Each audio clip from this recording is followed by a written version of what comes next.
بسم اللہ الرحمن الرحیم۔ نبوت کے 7ویں سال، یعنی جب حضور صلی اللہ علیہ وسلم کی عمر مبارک 47 سال کو پہنچ چکی تھی اور کفار مکہ نے، مشرکین نے مسلمانوں کو تکلیف پہنچانا، ان پر ظلم کرنا، تشدد کرنا، جتنی بھی حرکتیں، جتنے بھی مظالم ان کے بس میں تھے وہ سب کر چکے تھے، لیکن خاطر خواہ فائدہ انہیں پھر بھی مل نہیں سکا۔ اور سب سے بڑا جھٹکا جو انہیں لگا وہ نجاشی بادشاہ کی طرف سے تھا کہ مسلمان وہاں 100 سے اوپر کی تعداد میں پہنچ گئے تھے اور سب ایک مہمان کی طریقے سے وہاں زندگی گزارنے لگے تھے۔ یہ بات ان کو بڑی تکلیف پہنچا رہی تھی۔ پھر ادھر حضرت حمزہ رضی اللہ تعالیٰ عنہ کا مسلمان ہو جانا، پھر حضرت عمر فاروق رضی اللہ عنہ کا مسلمان ہو جانا، تو اسلام کو بڑی قوت حاصل ہو گئی تھی اور روز بروز مسلمانوں کی تعداد میں اضافہ، اور جتنی میٹنگ کی، جتنے مشورے کیے، جو بھی پابندیاں لگانا چاہیے، سب میں ناکام رہے وہ۔ تو 7 نبوی میں، 7 سال نبوت کے 7ویں سال، انہوں نے پھر ایک میٹنگ کیا اور مکے کے سارے قبائل کو اکٹھا کیا اور متفقہ طور پر ایک مقاطعہ تحریر کیا، مقاطعہ بائیکاٹ، باقاعدہ تحریر کی شکل میں مقاطعہ لکھا گیا اور سب پر ان کے دستخط ہوئے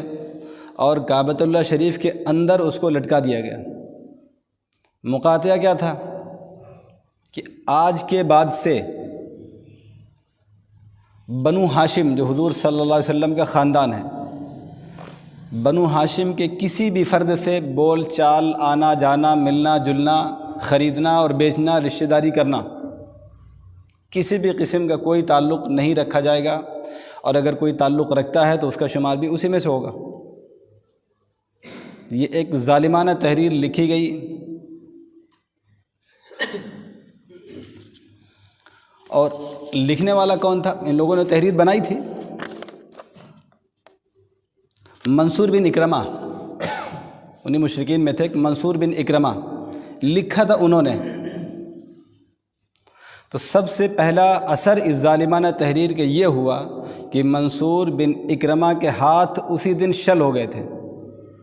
مفلوج ہو گئے تھے، ہاتھ کے جو پنجے تھے اسی دن سے اس نے کام کرنا بند کر دیا اور ہمیشہ کے لیے محروم ہو گیا۔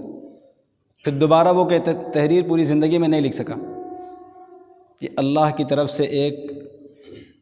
تائید تھی مسلمانوں کی، اور ایک پکڑ تھی کافروں کی کہ جس نے تحریر لکھی وہ اسی دن اس کے ہاتھ شل کر دیے گئے تھے۔ پھر بھی تحریر تھی، اتفاق رائے ہوا، کعبۃ اللہ شریف کے اندر لٹکا دی گئی۔ تو بنو ہاشم، یعنی یہ عبد المطلب اور چچا ابو طالب کا جو خاندان تھا، یہ خاندان کے سارے لوگ جو مسلمان تھے وہ بحیثیت مسلمان شامل ہو گئے، اور جو ابھی اسلام میں داخل نہیں ہوئے تھے اپنے خاندانی اور رشتہ داری کی بنیاد پر سب ساتھ تھے، اور انہوں نے اپنا گھر چھوڑ کر کے شعب ابی طالب، مکے کے قریب میں ایک گھاٹی ہے، چونکہ اب درمیان میں معاشرے کے بیچ میں رہنا ایک مشکل مسئلہ ہو گیا تھا نا۔ صرف معاملہ یہی نہیں تھا کہ اب بات چیت بند ہو گئی، پھر یہ تانے کسیں گے، جملے بازی کریں گے، طرح طرح کی تکلیفیں اور انداز اختیار کریں گے کہ انہیں پریشان کیا جائے۔ تو یہ اپنا گھر خاندان چھوڑ کر کے شعب ابی طالب میں سب منتقل ہو گئے تھے، سب کے سب۔ صرف ابو لہب نہیں جا سکا کیونکہ یہ انہی مکے والوں کے ساتھ تھے۔ ابو لہب کو چھوڑ کر کے سارے لوگ وہاں قیام پذیر ہو گئے تھے، اور یہ بائیکاٹ تقریباً 3 سال تک چلتا رہا۔ اس درمیان میں نہ کوئی چیز وہ خرید سکتے ہیں، نہ بیچ سکتے ہیں، اور مالی حالت یوں بھی ٹوٹی ہوئی تھی نا۔ جو عبد المطلب اور ابو طالب کا جو خاندان تھا، چونکہ حرم کی نگرانی، ان کی کفالت ان لوگوں کے ہاتھ میں تھی، اس کے ذمہ دار تھے، تو جو بھی زائرین آتے تھے ان کو پانی پلانا، ستو پلانا، کھانا کھلانا، ان کے رہنے سہنے کا انتظام کرنا، جو بھی آمدنی تھی سب اس میں خرچ ہو جاتی تھی، تو مالی حالت بھی بہت اچھی نہیں تھی۔ چند دن کے بعد فاقوں کی نوبت آ گئی، جس میں ایک بڑا مسئلہ معصوم بچوں کا تھا، مسلمانوں پر میرے خیال سے سب سے مشکل دور تھا یہ۔ ایسے تو انفرادی حالات چل رہے تھے، لیکن اجتماعی طور پہ پورے قبیلے کو، پورے گھرانے کو ایک جگہ پر قیدی بنا دیا جائے۔ اب تو قیدیوں کو جیلوں میں کھانے پینے کا انتظام ہوتا ہے، وہ بالکل سختی سے منع تھا کہ کوئی لین دین کسی سے نہیں ہوگا، اور باہر سے جو تاجر آتے تھے سامان بیچنے کے لیے مکہ کے اندر، ان پر بھی یہ پابندی لگا دی جاتی تھی، خاص طور سے ابو لہب کی طرف اور ابو جہل کی طرف سے، کہ تم ان کے ہاتھ کوئی سامان نہیں بیچو گے، اور اگر بیچنا ہے تب بھی کئی گنا قیمت لے کر، یا آمدنی کوئی نہیں، کبھی کبھی چند پیسے لے کر کے جاتے تھے، کوئی سامان ہی نہیں ملتا تھا۔ تو اکثر صحابہ کرام نے ان 2.5 سال یا 3 سالوں کے درمیان میں پتے چبانے پڑے انہیں، فاقوں پر فاقے، 3 دن کے فاقے، چھوٹے معصوم بچے بلک بلک کر کے، معاملہ برداشت کے باہر ہو گیا تھا مسلمانوں کے، اپنی تکلیف برداشت کر لے رہے ہیں، ماں ہیں اور باپ ہیں اور خاندان کے لوگ ہیں، اب بچوں کے بلکنا کیسے برداشت کرتے، لیکن پریشانی تھی، ایک امتحان تھا اللہ کی طرف سے، وہ چل رہا تھا معاملہ۔ اچھا، مکے میں کچھ نیک لوگ بھی تھے جو اس کے خلاف تھے معاہدے کے، لیکن ایک طرف پوری سوسائٹی ہو، پورا معاشرہ ہو، تو 2-4 آدمی جو نیک فطرت کے ہیں اس کی مخالفت بھی نہیں کر سکتے، مجبوری تھی ان کی۔ بعض لوگ جو جن کے مزاج میں زیادہ نرمی تھی، زیادہ شرافت تھی، وہ چھپ کر کے کچھ غلہ پانی وغیرہ پہنچا دیا کرتے تھے، جس میں ہشام بن عمرو ہیں خاص طور سے، جو عبد المطلب کے نواسے ہیں، کہ چھپ کر کے اونٹ پہ کوئی سامان لادا کھانے پینے کا، اور رات میں لے جا کر کے پہنچا دیا کرتے تھے، لیکن ایک پورے قبیلے کے لیے، پورے خاندان کے لیے ایک بہت مختصر سی وہ کھانے پینے کی چیز ہوا کرتی تھی، جو ناکافی تھی، اپنا کام چل رہا تھا۔ تو یہ معاملہ اسی طرح چلتا رہا، تو ایک دن حضرت خدیجہ رضی اللہ عنہا کے بھتیجے حکیم بن حزام کچھ غلہ کھانے پینے کا سامان لے کر کے اپنی پھوپھی حضرت خدیجہ کے لیے لے کر کے نکلے، نظروں کو بچاتے ہوئے۔ اتفاق راستے میں ابو جہل مل گیا، یہ سامان چھپائے ہوئے تھے، اور رخ وہی تھا ادھر کا۔ ابو جہل نے روکا، کہاں جا رہے ہو؟ تو پہلے انہوں نے تو بات کو ٹالنے کی کوشش کی، لیکن انہوں بدبخت نہیں مانا، تو انہوں نے صاف کہہ دیا کہ میں اپنی پھوپھی کے لیے کھانا لے کر کے جا رہا ہوں، تمہیں کیا تکلیف ہے؟ تمہاری پھوپھی کے ساتھ یا تمہارے کسی قریبی رشتہ دار کے ساتھ ہوتا تو تم بھی یہی کرتے، لہذا مجھے جانے دو، تنگ نہ کرو۔ ابو جہل نہیں مانا، آپس میں دونوں لوگوں میں تکرار شروع ہو گئی۔ تو وہاں پر مکے کے ایک اور ذمہ دار تھے، شریف آدمی، ابو البختری، وہ سامنے سے آ گئے۔ ان دونوں میں جو بحث مباحثہ چل رہا تھا، بیچ میں وہ بھی آ گئے، بات کو سننے لگے۔ ان لوگوں نے اپنا مقدمہ سامنے پیش کیا کہ میں کھانا لے جا رہا ہوں، ابو جہل کہہ رہا ہے کہ پورا ہمارا اتفاق ہو چکا ہے، تم کھانا کیوں لے جاؤ گے، تم بھی باغی ہو جاؤ گے،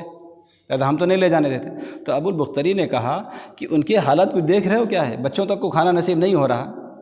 اپنی پھوپھی ہیں، رشتہ دار ہیں، تھوڑا سا لے کر کے جا رہا تو کیوں روکتے اس کو؟ تمہاری پھوپھی ہو تو تم بھی یہی کرتے۔ پھر بھی ابو جہل نہیں مانا، تو ابو جہل نے تھوڑا سا بدزبانی شروع کی، تو ابو البختری نے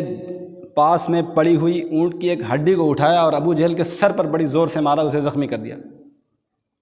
اب ایک سردار پر ہاتھ اٹھا دیا جائے، اس کے لیے ہی شرمندگی کیا کم تھی، اور ساتھ میں 2 آدمی کھڑے ہیں، تو وہ اپنی شرمندگی کو چھپانے کے لیے مکے والوں سے یہ بات تو نہیں بتا سکتا تھا، لیکن اسے جس بات کی شدید تکلیف تھی وہ یہ تھی کہ سامنے حضرت حمزہ کھڑے ہو کے سارا منظر دیکھ رہے تھے، جس بات کی اسے تکلیف تھی کہ تو اچھی بے عزتی ہو رہی ہے کہ میرا ماتحت ہے، ایک معمولی آدمی ہے اور آج ہمارے اوپر ہاتھ اٹھا رہا ہے، یہ اوقات ہو گئی ابو جہل کی۔ تو تاریخ کہتی ہے کہ سب سے زیادہ صدمہ اس کو اس بات کا تھا، حضرت حمزہ دیکھ رہے تھے کھڑے ہو کر کے۔